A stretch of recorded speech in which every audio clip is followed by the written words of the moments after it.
Ilikuwa Oktoba 1 mwaka 1985, ndio mwaka ambao mzee Mathias na bibi Mariam walikutana na baadaye kumpata mtoto. Kijana wao alikuwa anaitwa Emmanuel. Emmanuel ambaye sisi tunamfahamu kwa jina la MC Pilipili alizaliwa mtaa wa Airport huko Dodoma, na baada ya kuzaliwa ilikuwa ni furaha kwa familia kumpata kijana huyo, kwani hata familia hawakujua kama kijana huyo anaweza kuja kuwa mtu mkubwa Tanzania, akapendwa na akawa ni mtu ambaye anahamasisha watu wengine kufanya kile ambacho yeye alikuwa anacho.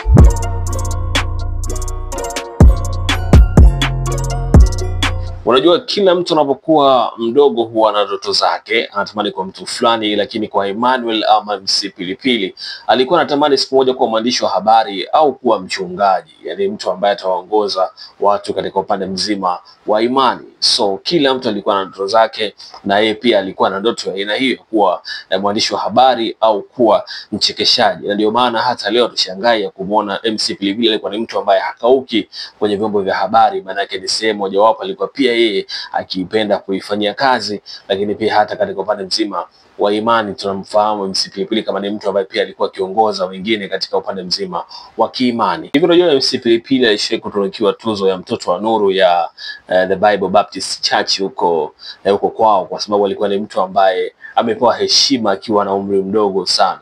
Jamaa alikuwa na uwezo wa kuchekesha akiwa mdogo mno, akawa anajaribu kuiga baadhi ya sauti za watu maarufu Tanzania na duniani pia, lakini pia akawa ni mtu ambaye anaweza kubadilisha wimbo wa mtu kwa kufanya kama katika upande mzima wa comedy, akawa anaingia kwenye maharusi, anakwenda kama kijana, lakini mtu ambaye alikuwa na maono sana katika upande mzima wa kuchekesha watu, wanachekeshwa kwenye maharusi, kwenye kumbi mbalimbali za starehe. Alikuwa ni mtu ambaye tayari amejitoa kupambania kile ambacho alikuwa anacho.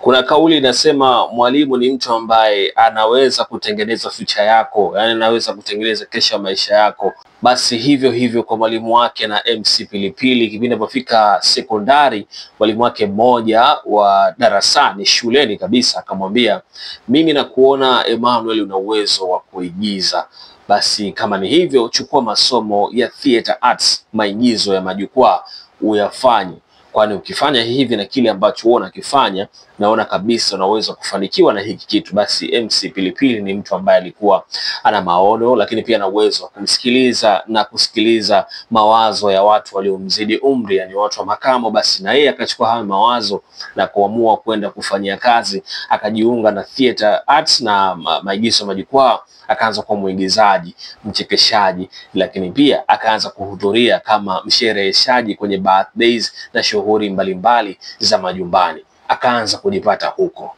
Mwaka 2009 akahitimu masomo yake ya walimu.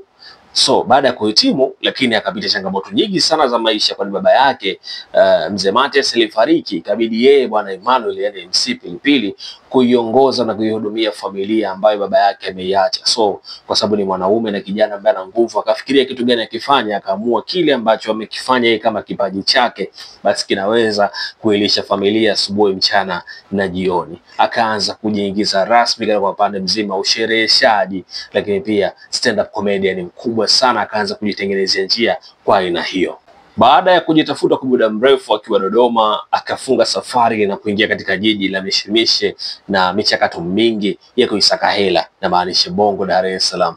Alipofika Dar es Salaam, MC Pilipili ndio akaanza kujiingiza rasmi katika upande mzima wa kuisaka fedha kinomanoma, yani kusherehesha vizuri kabisa, lakini pia kuwa moja kati ya stand up comedian wakubwa. Akaanza kupata mialiko sehemu mbalimbali ikiwemo bungeni, lakini pia sehemu mbalimbali kama maharusi makubwa, makanisa. Akaanza kumwalika MC Pilipili at least kuchekesha watu wale ambao wamefika kwa ajili ya kuabudu. Pia MC Pilipili akawa ni mtu mkubwa, akaanza kupewa heshima Kenya, Uganda na nchi mbalimbali Afrika Mashariki na Kati. Wakaanza kumfahamu MC Pilipili ni mtu wa aina gani. Haikuishia hapo, akawa ni moja kati ya wale ambao walinogesha sana mitandao ya kijamii, hasa katika vyombo vya habari. Hivi katika mitandao ya kijamii walikuwa kimpa interviews, alikuwa akiongea vitu ambavyo vinaishi katika mioyo ya watu. Watu walifurahi kumsikiliza MC Pilipili. Kuna baadhi ya vitu alikuwa anashare navyo. Sio kila binadamu huwa ni mkamilifu, kila mtu huwa na madhaifu yake, hata yeye pia alikuwa na madhaifu pia. Lakini kwa leo niacheni sitataja madhaifu yake, kwani tunasherehekea maisha ya shujaa, lakini pia mtu ambaye alituchekesha kwa muda mrefu na leo amelala udongoni. Tunamkumbuka MC Pilipili sio kwa uchekeshaji wake tu, bali hata motivation ambayo ameiacha kwenye mioyo ya vijana ambao wanatamani kuwa wakubwa, vijana ambao wapo katika familia duni wanatamani siku moja watambulike na taifa, viongozi mbalimbali wafahamu kile ambacho wanacho wanaweza kukiofa mezani kwenye taifa lao. Basi hii ni alama tosha ambayo tuachia furaha na vicheko ambavyo tulikuwa tunavicheka wakati yeye yuko jukwani akichekesha, basi vitaendelea kubaki mioyoni mwetu, na sisi tunasimama na kusema rest in peace MC Pilipili, rest in peace Emmanuel Matias.